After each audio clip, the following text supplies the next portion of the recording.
자, 여러분, 그 책 중에서 그 감정의 지정학이라는 책이 있습니다. 나온 지 한 10년이 넘은 책인데요. 책 제목이 좀 독특하지 않습니까? 자, 우리가 보통 지정학 하면 지리, 지도를 떠올립니다. 실제 그 지정학이라는 단어의 뜻은 인문지리학의 원리를 적용하여 국제 정치를 분석하는 학문 분야입니다. 자, 그런데 이 감정의 지정학이라뇨, 이 책은 세무얼 헌팅턴의 그 문명의 충돌, 이 문명의 충돌이라는 것은 동양과 서양의 문화 충돌을 다룬 건데요. 이것을 심리적인 측면에서 쓴 책입니다. 자, 프랑스 위게어 정책 전문가이면서 국제 문제의 세계적 권위자로 손꼽히는 도미니크 모이시라는 분이 이 책에서 세계의 그 지정학적 정체를 크게 세 부분으로 이렇게 나누는데, 여기 나와 있듯이 희망의 문화, 굴욕의 문화, 그리고 공포의 문화, 세 등분으로 나눕니다. 자, 아시아는 중국과 인도의 그 눈부신 경제 성장으로 이 희망의 분위기가 확산되고 있다는 것이고요. 자, 이슬람은 과거에 그 제국이 되었었는데 역사적인 어떤 몰락과 쇠퇴에 따른 그 두려움으로 그 굴욕의 그 감정이 커지고 있다는 것입니다. 또 서구는 아시아가 이렇게 강력하게 도전자로 부상을 하고, 또 이슬람의 그 테러의 위협, 이러한 것들을 통해서 공포를 느낄 수밖에 없다고 그렇게 분석을 하고 있습니다. 그러니까 희망의 아시아, 굴욕의 이슬람, 공포의 서양이라는 것입니다. 자, 여기서 중요한 감정 중에 하나가 자신감입니다. 자신감. 비록 현재의 감정이 굴욕적이라고 해도 이러한 감정을 극복하고 우리는 발전할 수 있다는 그 희망을 갖고 자신감을 되찾는다면, 비록 부정적인 감정의 상태라 할지라도 이를 극복할 수 있다는 것입니다. 자, 그러나 그렇지 못하다면 그 굴욕적인 마음이 부정적인 행동으로 표출된다는 것인데, 가장 대표적인 것이 테러입니다. 자, 테러는 더 이상 우리가 할 수 있는 것이 없을 때, 절망적일 때 상대방에게 이 분노의 그 감정을 표출하는 것이 바로 테러라는 것입니다. 자, 그래서 이슬람의 그 테러가 전 세계를 두려움에 떨게 한다는 것입니다. 이 책에서 이슬람에 대하여 이렇게 조언을 합니다. 자, 아랍 국가들도 과거에만 집착하는 대신 변화를 수용하고 또 미래 속으로 적극적으로 몸을 던진다면 지독하게 경쟁이 심한 세계화 시대에서 성공할 수도 있을 것이다 라고 이렇게 조언을 합니다. 자, 이것을 오늘날 우리에게 적용한다면, 비록 과거에 실패를 했다 하더라도 거기에 집착하지 말고 하나님과 함께 하는 삶, 즉 자신감을 가지고 다가오는 미래에 대해서 적극적으로 믿음으로 나아간다면 우리의 미래는 희망적이라는 것입니다. 자, 오늘 본문은 예수님께서 세상 죄를 구원하시기 위하여 십자가상에서 운명하신 직후 예수님의 그 시신이 어떻게 처리되었는지를 우리에게 보여주는 본문입니다. 자, 이 광경은 마태, 마가, 누가, 요한 복음, 이 4복음서에서 다 등장하는 본문입니다. 자, 우리가 잘 아는 대로 예수님의 11제자는 다 도망간 상태입니다. 자, 과연 인류를 위하여 돌아가신 예수님의 시신은 어떻게 되었을까요? 그 궁금증에 대한 답을 오늘 본문은 우리에게 보여주고 있습니다. 자, 예수님의 생애 가운데 전혀 등장하지 않았던 이외의 인물이 주도적으로 등장합니다. 자, 마치 이를 위하여 숨겨놓은 제자처럼 정말 필요한 시간에 중요한 일을 담당합니다. 자, 당시 로마 사람들은 십자가형을 가장 저급한 죽음으로 여겼습니다. 자, 그래서 그들은 십자가상에서 죽은 사형수의 시신은 그냥 버렸습니다. 자, 한편으로 유대인들은 구약시대부터 나무에 달린 자를 하나님께 저주받은 것으로 생각했습니다. 자, 이것은 이미 모세 오경 중 하나인 신명기에서 언급되고 있습니다. 자, 그 부분 한번 보겠습니다. 신명기 21장 23절 말씀. 자, 한번 같이 읽어볼까요? 시작. 그 시체를 나무 위에 밤새도록 두지 말고 그날에 장사하여 내 하나님 여호와께서 내게 기업으로 주신 땅을 더럽히지 말라. 나무에 달린 자는 하나님께 저주를 받았음이라. 예. 나무에 달린 자는 하나님께 저주를 받았다. 이것이 이제 유대인의 사고 방식에 있습니다. 나무에 달린 자는 저주받은 자라는 거예요. 자, 그 저주받은 자이기 때문에 그 땅에 재앙을 불러올 수 있다고 그렇게 생각을 합니다. 그래서 여러분은 여러분의 하나님 여호와께서 상속 재산으로 주시는 그 땅을 더럽혀서는 안 됩니다. 라고 그렇게 말씀하고 있는 것입니다. 자, 여기서 우리는 숙연해질 수밖에 없습니다. 우리의 죄가 얼마나 크면 흠없고 점도 없으신 바로 그 예수님께서, 의로우신 예수님께서 하나님의 저주를 받는 그 자리에 우리 대신 죄값을 받으셨는가 라는 것에 대해서 우리의 죄가 얼마나 큰가를 우리는 생각해 봐야 되는 것입니다. 자, 이것이 진정으로 느껴지는 순간 우리는 그분을 주님으로 받아들이지 않을 수가 없는 것입니다. 자, 당시 유대인들은 이렇게 하나님의 저주를 받은 시신이기 때문에 정식 묘지가 아닌 공터에 버려지듯 묻히게 되는 것입니다. 자, 예수님의 시신이 만약 그렇게 처리된다면 어떻게 되겠습니까? 자, 바로 이때 역사적인 인물이 등장합니다. 자, 이럴 때는 항상 지역 이름이 같이 따라옵니다. 자, 그것이 바로 아까 우리가 읽었던 마태복음 27장 57절 말씀입니다. 자, 한번 같이 읽어볼까요? 시작. 저물었을 때에 아리마대의 부자 요셉이라 하는 사람이 왔으니 그도 예수의 제자라. 자, 예수의 제자인데, 자, 아리마대가 어디인가 한번 보겠습니다. 자, 지도를 보시면, 자, 여기 원 있는 게 이제 아리마대인데요. 자, 예루살렘에서 서북쪽으로 한 32km 지점에 있는. 자, 이 지역은 옛날에 그 사무엘 선지자가 탄생했던 라마 지역과 같다고 합니다. 자, 그런데 여러분, 시신을 내리고 그 시신을 세마포로 싸는 일을 자, 요셉 혼자 할 수 있을까요? 자, 할 수 없습니다. 자, 그럼 과연 그 조력자는 누구일까요? 제가 유심히 찾아봤더니 맞습니다. 그래도 우리에게 안면이 있는 사람입니다.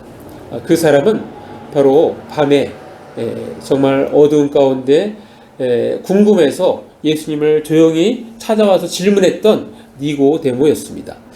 자, 그 부분 한번 읽겠습니다. 요한복음 19장 39절, 40절. 자, 같이 읽습니다. 시작. 일찍이 예수께 밤에 찾아왔던 니고데모도 모략과 침향 섞은 것을 100리트라쯤 가지고 온지라. 이에 예수의 시체를 가져다가 유대인의 장례 법대로 그 향품과 함께 세마포로 쌌더라. 그러니까 니고데모도 같이 옆에 있었어요. 그러니까 시신을 내려서 이렇게 쌓는 일을 같이 도와줬던 것입니다. 여기에 100리트라는 약 한 33kg, 상당히 무거운 거죠. 모략과 알로에로 섞은 향료를 가져와서 유대인의 장례 풍습에 따라서 예수님의 시신을 향료와 함께 고운 배로 쌌습니다. 자, 이 우리나라 장례식 문화는 보통 3일입니다. 3일장. 좀 사회의 좀 유명 인사 같은 경우는 5일장, 7일장 이렇게 치르는데, 자, 그러나 유대인의 그 장례 문화는 장례식을 24시간 이내에 치릅니다. 굉장히 더운 그런 부분들도 있지만, 지역이기 때문에 그런 것도 있지만, 영혼이 육신과 분리되어 하늘로 올라갔기 때문에 이제 남겨진 몸은 하루빨리 이 흙으로 왔기 때문에, 흙에서 왔기 때문에 흙으로 돌려보내는 것, 이것이 바로 올바른 것이다라고 생각을 하기 때문에 그렇습니다. 자, 그들은 우리처럼 화장하지 않습니다. 예. 자, 화장하면 오히려 불경한 것으로 여겨서 추도식에도 참석하지 않는다고 합니다. 자, 보통 땅에 묻습니다. 그리고 오늘 말씀처럼 동굴에 시신을 세마포에 쌓아 올려놓고 일정 기간, 여기서 일정 기간이라는 것은 보통 1년 정도 이렇게 시신을 나누면 그러면 다 이제 부패되어갖고 나중에 뼈만 남는 거야. 그럼 뼈만 이렇게 잘 수거해가지고 그것을 유골함에 이렇게 넣어서 우리나라처럼 이렇게 납골당 같은 데다가 보관을 합니다. 자, 오늘 본문에는 요셉의 신분이 소개되어 있지 않습니다. 자, 그의 신분은 다른 복음서에서 우리가 찾아볼 수 있는데요. 마가복음이나 누가복음에서 우리가 찾아볼 수 있습니다. 자, 그러면 누가복음에서 한번 찾아보겠습니다. 자, 누가복음 23장 50절, 51절. 자, 그에 대해서 어떻게 얘기하는가 한번 같이 읽습니다. 시작. 공의 의원으로 선하고 의로운 요셉이라 하는 사람이 있으니 그는 유대인의 동네 아리마대 사람이요 하나님의 나라를 기다리는 자라. 예, 사실 이제 그 가로에 그들의 결의와 행사에 찬성하지 아니한 자라. 근데 이건 실제 이제 없는 내용을 이렇게 눈보기 때문에 제가 써놓지는 않았어요. 자, 당시 유대인들은 로마 제국하에 있었습니다. 자, 그들은 이 독특한 유대인은 독특한 그 신앙 공동체였기 때문에 유대인들에 한해서 많은 자율성을 주었습니다. 자, 사형에 관해서 어떤 정치적인 어떤 반역 이런 것만 빼고는 나머지는 그런 어떤 공회에서 그들을 율법적으로 이렇게 다스리도록 그렇게 한 것입니다. 당시 유대인들은 대제사장을 의장으로 하는 공회 의원이 70명으로 이루어졌습니다. 우리가 보통 이제 사내들인이라고 하는데요. 자, 이들은 바리새인, 사두개인, 서기관, 장로 등으로 이루어졌습니다. 자, 이들은 주로 율법 해석, 또 종교 재판을 주로 주관하고 있고 성전 치안을 담당하였습니다. 자, 요셉이라는 사람이 이러한 존경받는 신분이었기 때문에 당시 로마 총독인 빌라도에게 가서 당당하게 그 예수님의 시신을 자신한테 달라고 그렇게 요청할 수 있었던 것입니다. 또 확실한 신분이니까 빌라도는 바로 이렇게 넘겨준 것입니다. 자, 예수님의 시신을 넘겨받은 요셉은 니고데모와 함께 시신을 세마포에 쌌습니다. 자, 그림 한번 보시면 자, 여러분이 누가 니고데모고 누가 요셉인지 여러분 각자가 한번 상상하시기 바랍니다. 자, 그리고 그 시신을 바위를 뚫어 만든 자신의 새 무덤에 모셨습니다. 아무도 쓰지 않았던 그 무덤을 이렇게 대여를 해드린 겁니다. 자, 그들은 큰 돌을 굴려 무덤의 입구를 막고 돌아갔습니다. 자, 오늘의 말씀 제목, 우리의 신앙은 열매로 나타납니다 라는 말은 우리에게 어떤 의미가 있을까요? 그것은 말이 아니라 행동을 보고 판단해야 한다는 것입니다. 자, 예수님이 잡히던 그날 저녁에 제자들 얼마나 큰 소리를 쳤습니까? 우리가 다 알지 않습니까?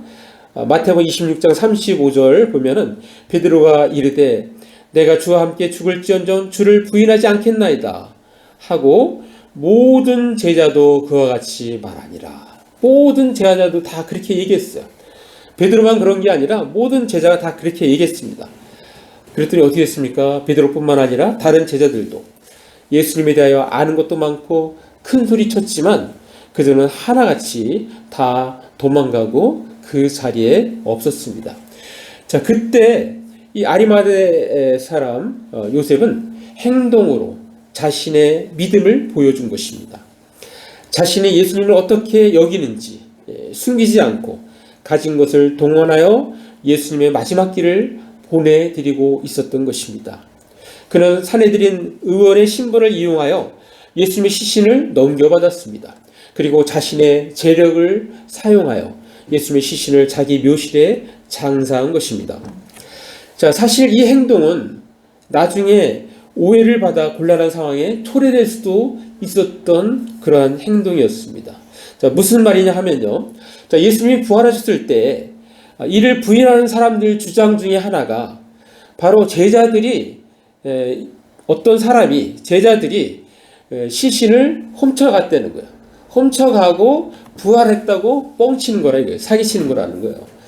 자, 그러면 만약에 그게 많은 사람에게 주도적인 여론이 된다면 그러면 우리나라로 보면 첫 번째 용의자가 누가 되는 거예요?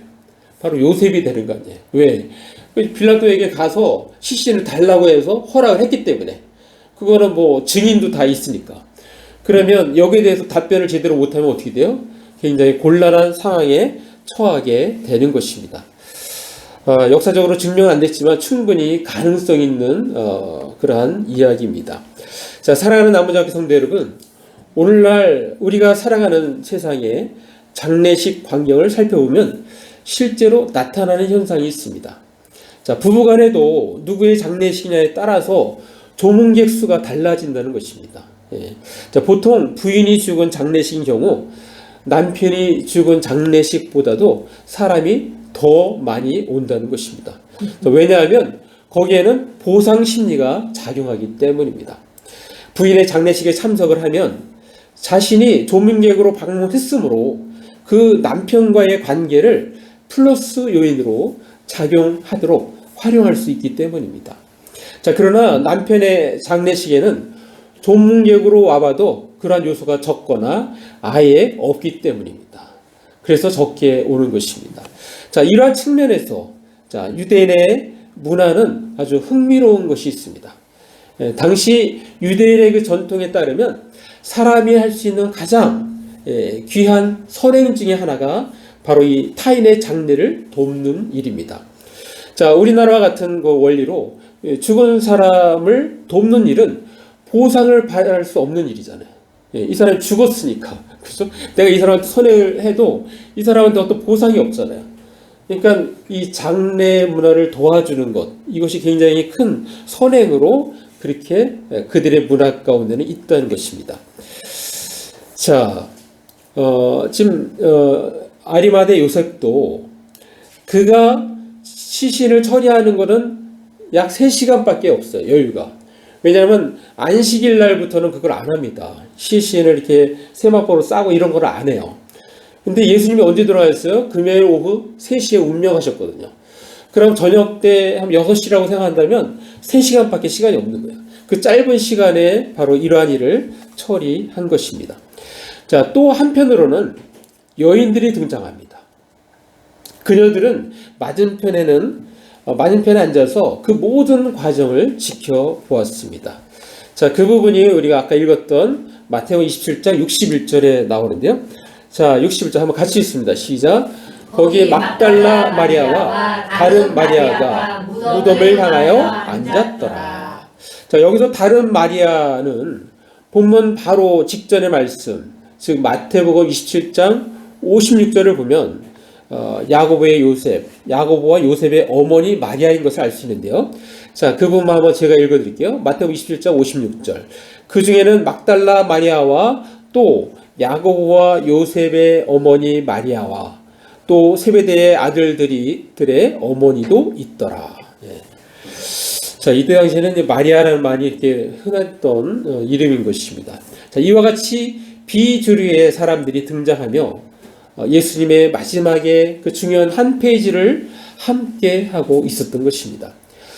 자, 이들은 한 번도 주목받은 적이 없는 그냥 평범한 여인들이지만 항상 예수님을 따른 그 한결같은 믿음의 소유자들이었던 것입니다. 자, 그녀들은 이 일로 예수님의 죽으심, 예수님의 장례신의 심, 그 다음에 부활하심의 첫 증인이 되었던 것입니다. 자, 하나님께서는 예수님을 가까이서 더 많이 보고 들었고 주께로부터 권능을 받은 제자들이 아니라 드러나지 않은 섬김과 희생으로 주님을 영접한 여인들을 바로 첫 주인으로 삼으신 것입니다. 자, 우리는 지금 우리의 신앙은 열매로 나타납니다 라는 제목의 설교를 듣고 있습니다. 자, 그렇다면 우리는 어떻게 해야 할까요? 자, 한 가지만 말씀드렸습니다.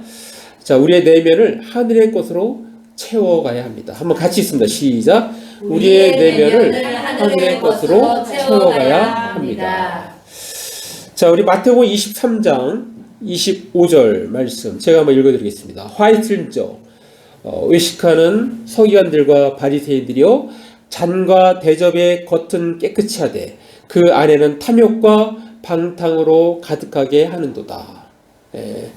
자, 화가 있으라 너희 바리사파 사람들과 율법학자들아, 이 위선자들아, 너희는 이 찬과 접시의 겉은 깨끗이 닦아놓지만 그 속은 방탕과 탐욕으로 가득 차 있다라고 말씀하고 있는 것입니다. 자, 무슨 말입니까?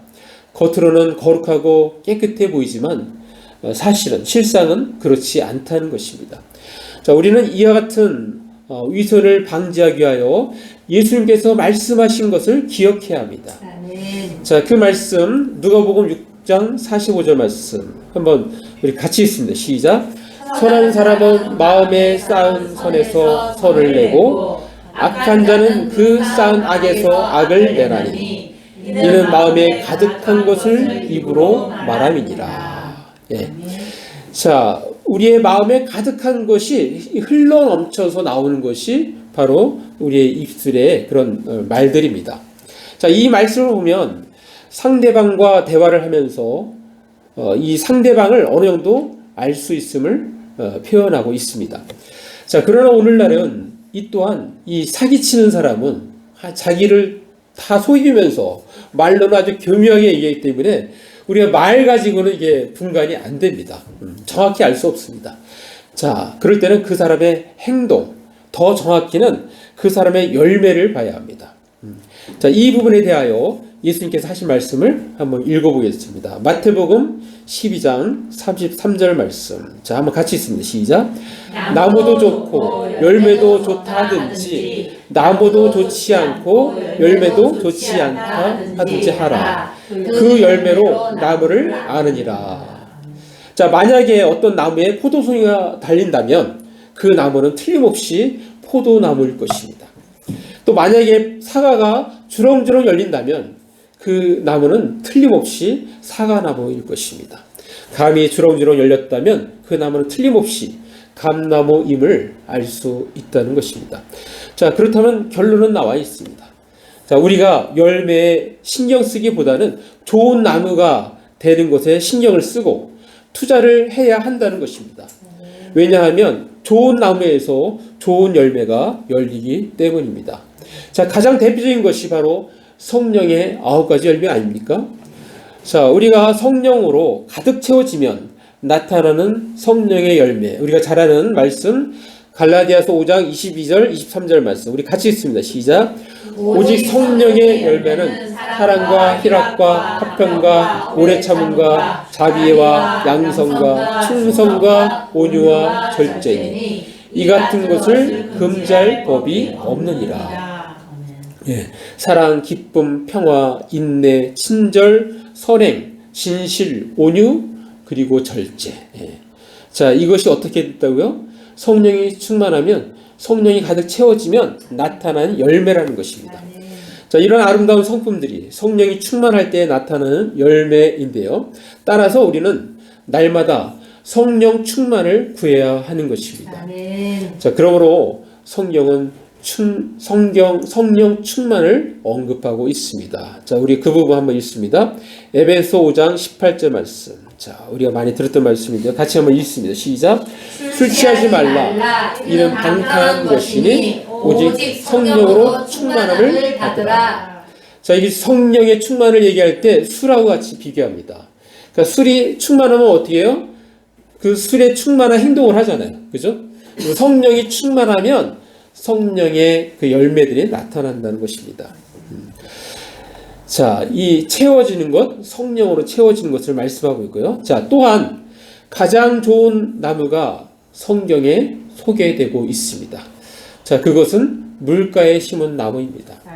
자, 물가에 심은 나무의 특징에 대해서도 성경에서 말씀하고 있습니다. 자, 시편 1편 3절 말씀 우리 같이 읽습니다. 시작.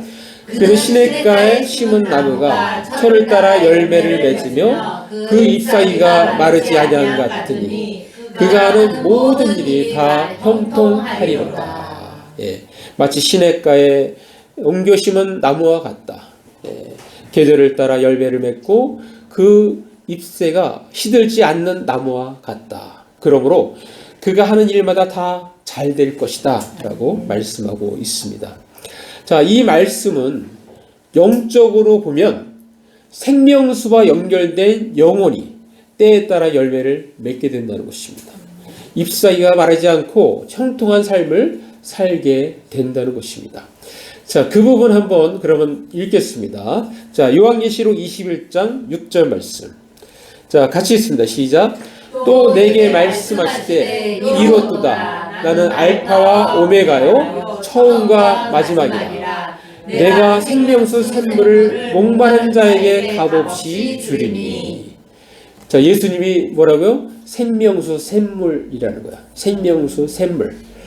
아까 나무가 시냇가에 이렇게 심기면 때에 따라서 열매를 맺듯이 생명수 샘물과 연결된 우리 영혼이 연결되면 우리는 때에 따라서 열매를 맺게 되는 것입니다.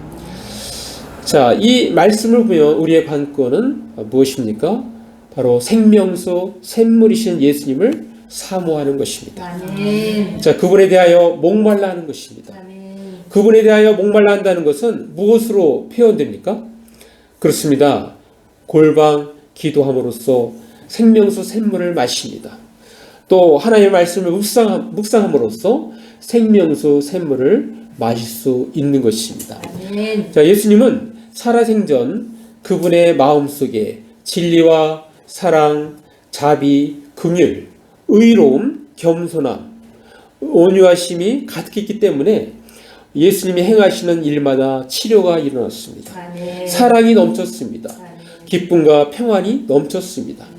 하나님께서 영광 받으셨습니다. 아멘. 자, 마찬가지로 우리 또한 예수님처럼 우리 마음속에 진리와 사랑, 자비, 긍휼, 의로움, 겸손함, 온유함으로 가득 채워야 하는 것입니다. 아멘. 자, 그렇게 한다면 우리는 행하는 일마다 치료가 일어나고 사랑이 넘칠 것입니다. 아멘. 기쁨과 평안이 넘치게 될 것입니다. 하나님께서 영광을 받으실 것입니다. 아멘. 자, 마무리합니다.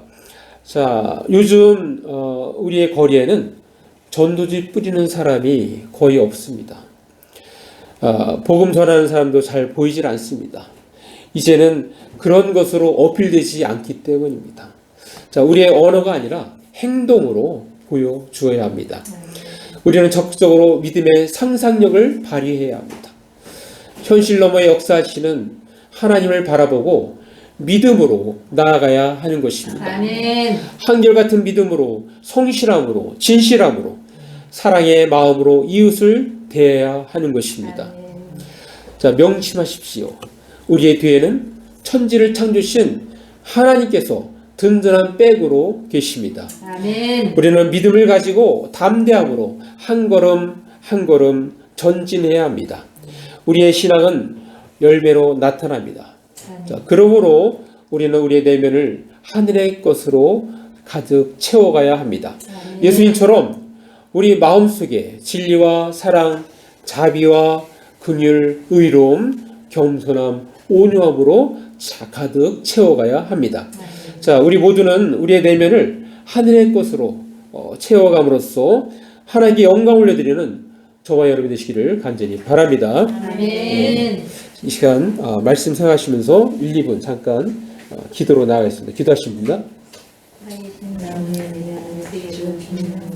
영적인 것으로 아버지 하나님 오 아버지 하나님 감사합니다. 오 우리에게 귀한 말씀 주셨습니다. 이 말씀 붙잡고 우리가 그렇게 살아갈 수 있도록 주님께